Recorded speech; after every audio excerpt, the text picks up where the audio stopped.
I never expected to be in this position. In fact, I never imagined that something as complicated as inheritance would become my problem, especially not from a person like Valerie.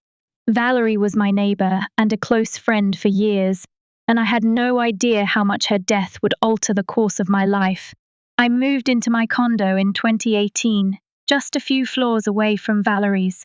Our places were practically connected with almost shared balconies, and on Saturdays, you could always find us out there, tending to our plants and chatting away. Valerie had been a widow since she was in her mid-50s. She and her husband, Gary, had been married for decades, and from what I could gather, they had one of those seemingly perfect marriages. But when Gary passed, it was like Valerie had to start over discovering who she was and what life had left to offer. What I didn't know at the time was that Valerie wasn't entirely alone. She had a daughter, Sam, who was 44 at the time of Valerie's death, but the relationship between them had been severed long ago. Valerie had shared the painful story of how Sam had come out as gay when she was just out of high school. Gary had reacted poorly, so poorly, in fact, that he told Sam she was no longer his daughter and kicked her out of their house. Valerie was devastated. I don't think I've ever heard her speak of anything that hurt her more. She always wished she could have fought for Sam, but in that moment she was too shocked to say anything, to intervene. When I first heard about all this, I couldn't help but ask if Valerie had ever tried to reach out to Sam. She told me she hadn't, that she didn't know how to. This is where I stepped in. I took it upon myself to track Sam down online, and after a bit of searching, I found her on Facebook. What I discovered was that Sam had managed to build a life for herself, far away from the family that had abandoned her. I encouraged Valerie to reach out, to send Sam a heartfelt message, one where Valerie apologized for not standing up for her and expressed her wish to rebuild their relationship. We sent the message, and I watched as Sam read it, but she never responded. It wasn't until a month ago, after I got home from work, that I got the call. Valerie had passed away. She suffered an embolism and collapsed on her balcony. My heart broke for her. I was devastated, but I knew that I had to handle her affairs now. The lawyer handling Valerie's estate was a person she had worked with for many years, and he informed me that everything was in order. But then, something completely unexpected happened. I had no idea what Valerie had written in her will, and honestly, I assumed I would just be left to grieve her and eventually welcome a new neighbor. But that was not the case. A few days ago, I received a message from Sam. At first, I thought maybe she was finally ready to speak, to reconcile. But no, it wasn't like that at all. She was angry. She accused me of manipulating Valerie, of taking advantage of an old widow, and then she called me a homophobe. The audacity of it all made my blood boil. I had to stop and take a moment. Who did she think she was? Sam hadn't spoken to Valerie in years. She had never even responded to the message we had sent. And now, all of a sudden, she thought she had a right to Valerie's things? It didn't make sense. As much as I wanted to reply right away, I couldn't. I was angry. I was hurt. But more than that, I didn't know what Valerie would have wanted. I didn't know if she would have wanted me to share anything with Sam. Valerie knew where Sam was. She knew how to find her. If she wanted to leave something to Sam, she could have done so. I spoke to the lawyer, who reassured me that the inheritance was mine by law. Sam had no claim. Yet, I couldn't shake the feeling that maybe there was something more I should be doing. Should I reach out to Sam? Should I offer her something? I was torn. And I still am. After receiving that message from Sam, everything seemed to turn upside down. I couldn't believe the nerve of it. But I knew I had to handle this situation carefully. I wasn't about to let Sam dictate how I grieve or manage Valerie's estate, but there was still that little voice in the back of my mind that kept asking if I should do something more. After all, Valerie had once been a mother herself, and maybe there was a small part of her that still cared about Sam despite everything that had happened. But as I sat there, rereading Sam's angry messages, something else struck me: the hypocrisy. Sam hadn't been a part of Valerie's life in over 2 decades. She'd never once tried to reach out. Not when Valerie tried to mend things. Not even after Valerie had sent that long, heartfelt message. Valerie had put herself out there, vulnerably trying to make amends, but Sam hadn't responded. Now, all of a sudden, she was demanding her inheritance? It felt manipulative, almost like she was just trying to gain access to something that, frankly, wasn't hers. I spoke to the lawyer again. He made it clear that everything Valerie had worked for was rightfully mine, and legally Sam had no claim. He also explained the formal probate process, and that no one could challenge Valerie's will after it was settled. That was a relief. I felt some comfort knowing that the law was on my side, but I wasn't entirely at peace with how everything had unfolded. The more I thought about it, the more I started to question Valerie's choices. Valerie had always known where Sam was. She could have included her, but she chose not to. Maybe she didn't want to leave anything to Sam after everything that happened.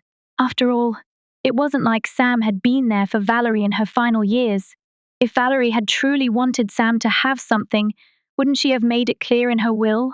I couldn't stop myself from feeling this strange pang of guilt, though. I wasn't sure if it was because of the kindness I had seen in Valerie, the one who had tried so hard to make amends, or because I was second-guessing my decision not to reach out to Sam.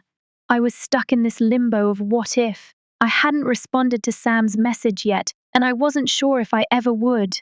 The harshness of her words and the accusations of homophobia stung. It was hard to ignore that, and the lawyer had advised me not to engage with her until the legalities were settled. But there was still a part of me that wondered if I should try to find some middle ground. What if I gave Sam something sentimental of Valerie's? What if that could bring her some peace, even though she hadn't been a part of Valerie's life for years? At the same time, I couldn't help but feel a little resentment toward her. It was like she was showing up at the last minute, expecting everything to fall into place just because of blood. I had no patience for that. I wasn't sure how to reconcile my desire to be empathetic to Sam's situation and the anger I felt toward her for the way she had treated Valerie and me over the years. Then, it hit me Valerie had made her decision. The lawyer assured me that everything was being handled legally and fairly. Valerie had her reasons for leaving me everything, and perhaps the most important thing was that she trusted me to carry out her wishes. I had a responsibility to honor that trust, and not let outside pressure or guilt dictate my actions. As I began to sort through Valerie's things in her condo, it became more apparent just how much of her life she had spent in solitude. I started with the kitchen, carefully packing up her things, but there was one item that caught my eye, a small wooden box with intricate carvings. When I opened it, I found something I hadn't expected. Inside were a few old photos, none of which were displayed anywhere in her home.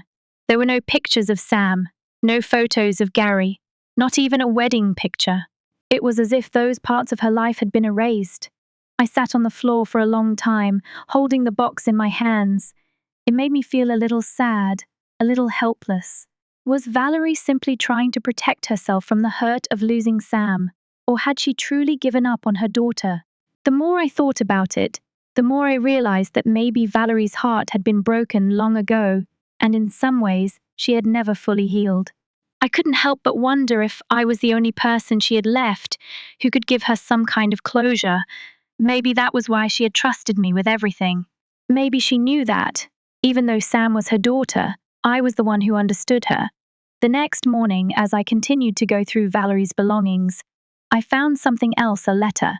It was addressed to Sam, but it wasn't the message Valerie and I had sent.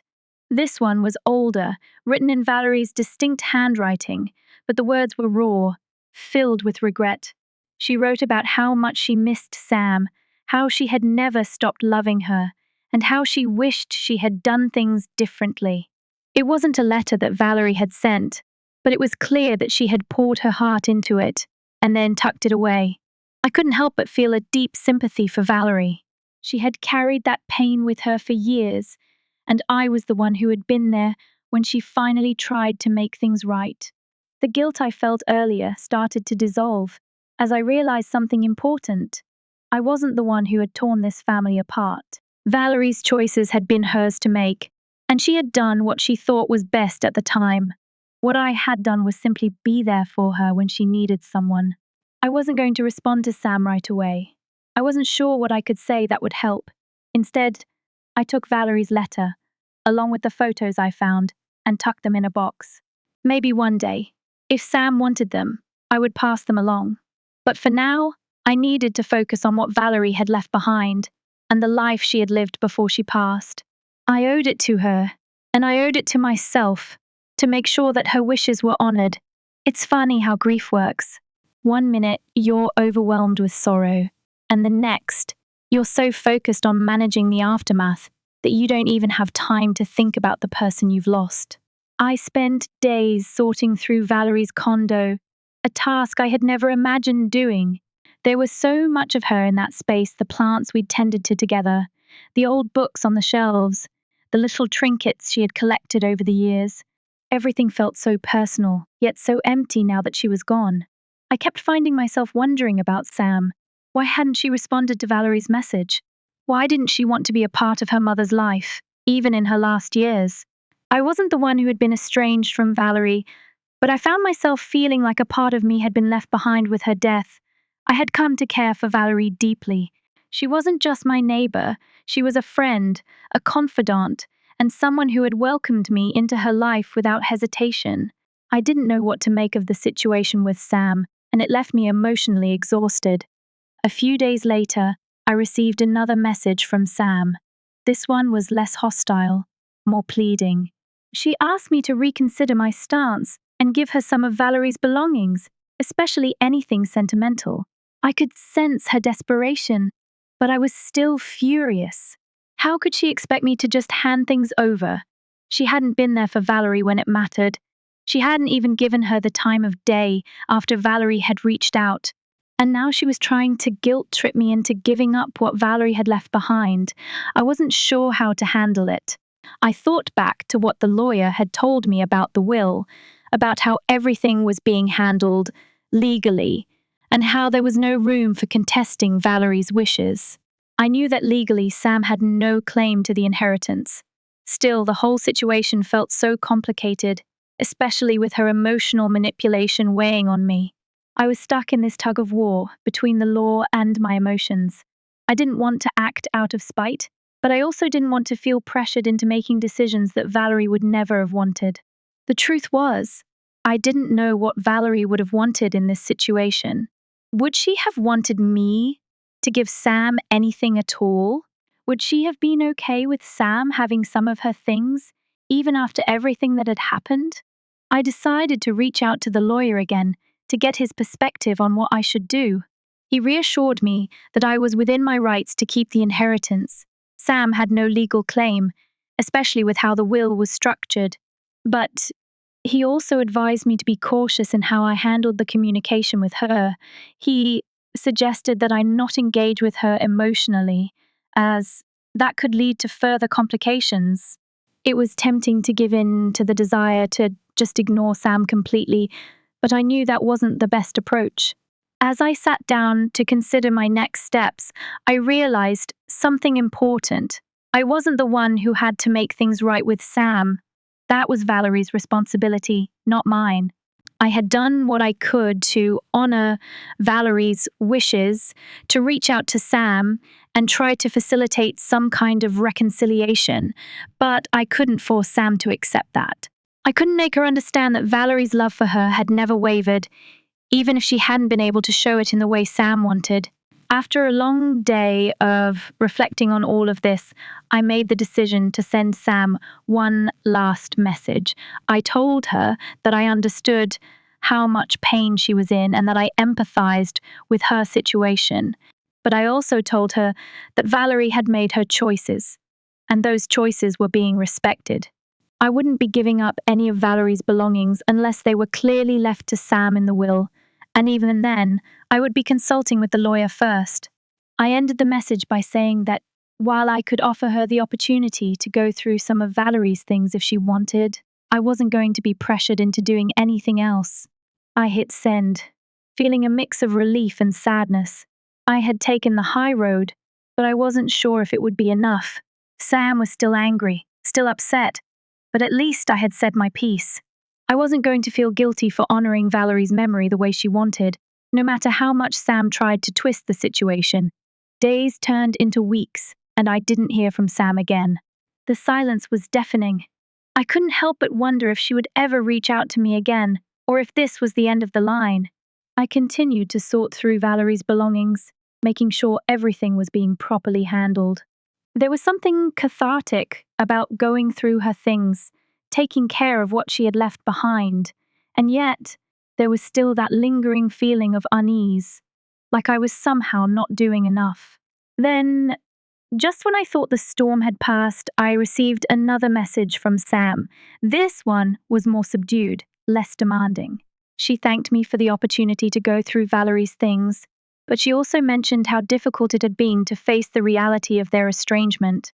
Sam admitted that she didn't really know how to process everything, but she appreciated me giving her the space to grieve. It was a small victory, a sign that maybe, just maybe, Sam was starting to understand the complexity of the situation. She wasn't asking for anything anymore. She was simply acknowledging the reality of what had happened. I took a deep breath, feeling a weight lift from my shoulders. I wasn't sure what would happen next, but for the first time in weeks, I felt like I was finally starting to find peace with it all. Valerie had left me with this responsibility, but I was starting to see that it wasn't just about the inheritance or the legalities. It was about honoring her life, her choices, and the people she had left behind. And in the end, that's what I would do. I would do it for Valerie, for her memory, and for the friendship we had shared. Whatever happened with Sam, I had done my best, and that was enough. The silence between Sam and me stretched on for weeks. I was unsure of what to expect next. I had done everything I could, or so I thought. I had given Sam the space to grieve. I had honored Valerie's wishes, and I had done my best to be empathetic to Sam's situation. But, as time passed, I found myself beginning to move on. It was like the entire experience had drained me emotionally. The anxiety of wondering if Sam would ever get the closure she needed, the guilt of holding on to what Valerie had left me, it all began to feel distant. By the time the formal probate process was nearing its end, I had already started to make plans to fully close the chapter on Valerie's estate. The condo still felt empty without her, but I had gone through everything meticulously, making sure that her belongings were handled with care. I knew that there was a possibility I could sell it or move into it myself, but I wasn't in a rush to make any final decisions just yet. For now, it was still Valerie's space, and I wasn't ready to give it up. I hadn't heard from Sam since that last message, and honestly, I was starting to think that I wouldn't. There was something bittersweet about that. I had spent so much time wondering what was going to happen between us, and in the end, I realized that maybe nothing was going to change. Then, about a month later, I received a letter. It wasn't from Sam, but from the lawyer handling the probate. My heart skipped a beat. Was it finally over? Had Sam decided to contest the will? I tore open the envelope, feeling a sense of dread wash over me. It wasn't a challenge to the will. Instead, it was a final statement from the lawyer regarding the estate. There was a small sum left behind in Valerie's savings account, a remainder after all the expenses had been covered. According to the letter, Valerie had left instructions for it to be donated to a charity that had meant a lot to her, an LGBTQ plus youth organization that Valerie had supported for years. The letter mentioned that the funds would be transferred once everything had settled. As I read those words, something shifted inside me. Valerie had always been someone who cared deeply about others. I had witnessed it in her involvement with the LGBTQ plus community and the way she showed up for people. Even when she was struggling with her own family, she still found ways to give back. This final act of kindness felt like a beautiful reminder of who she truly was, someone who wanted to make the world a little better, even if it meant letting go of the people who had hurt her. It was also clear to me that Valerie had made peace with her past in her own way. She had never fully reconciled with Sam, but perhaps in her heart, she had forgiven her. The donation to the charity was an offering to the world, a final way to contribute to something she believed in. I knew this was Valerie's way of telling me, and maybe even Sam, that she had done her best. A few days later, something unexpected happened. Sam reached out to me again. This time, the message was different. There were no demands, no anger. She simply thanked me for allowing her to go through Valerie's things and apologized for the way she had acted in the past. She admitted that she had been angry for years and that anger had clouded her judgment. She said she had been holding on to a lot of resentment toward Valerie and toward me for reasons she wasn't entirely sure of herself. But now, after everything, she said she was starting to understand that the past couldn't be rewritten. Sam asked if I would be willing to meet with her, to talk about everything about Valerie, about their past, and about the future. I didn't respond right away. I took some time to think about it, to think about Valerie and the kind of person she had been. I thought about Sam too, and how much pain she had carried all these years. It was clear that she still had a lot of unresolved feelings, and in some way, I felt like it was my responsibility to give her the chance to heal, even if I had no obligation to do so. After a few days of reflection, I decided to meet Sam.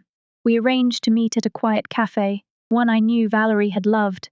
I wasn't sure what to expect, but I knew that whatever happened, it had to be on my terms. I wasn't going to let Sam manipulate the situation, but I also wasn't going to close myself off entirely.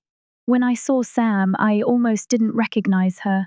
She looked different, softer, more vulnerable. She was still the same woman I had seen in photos, but there was a sadness in her eyes that hadn't been there before. She apologized again for the way she had treated me, and we talked about Valerie for a while. It wasn't easy. It wasn't some magical reconciliation where everything was suddenly fixed, but it was a step forward. We both acknowledged that we would never be able to undo the past, but we could at least make peace with it. Sam told me she didn't expect anything from the inheritance, that she just wanted to be able to honor Valerie's memory in her own way. As we parted ways, there was a sense of closure. It wasn't perfect, and it wasn't what I had imagined, but I realized that sometimes closure doesn't come in the way we expect. Sometimes it's just the simple act of letting go of forgiving, or at least accepting, what can't be changed. A few weeks later, I made the decision to donate Valerie's belongings to a local charity that supported LGBTQ+ youth. It felt right, knowing that this was something Valerie would have wanted.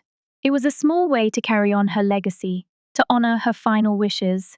I kept the plant babies we had cared for together, though. They were a reminder of her kindness, her love, and the bond we had shared. Every time I watered them, I thought of Valerie, and in my heart, I knew she would be proud. Life moved on. I continued to live in the condo that once belonged to my friend, and Sam moved on with her life as well, though we kept in touch every now and then. Our relationship wasn't perfect, but it was real. We were two people who had both lost someone we loved, and maybe, in time, we would find a way to rebuild what had been broken. But for now, I was content. Valerie's wishes had been respected, her memory had been honored, and I had finally found peace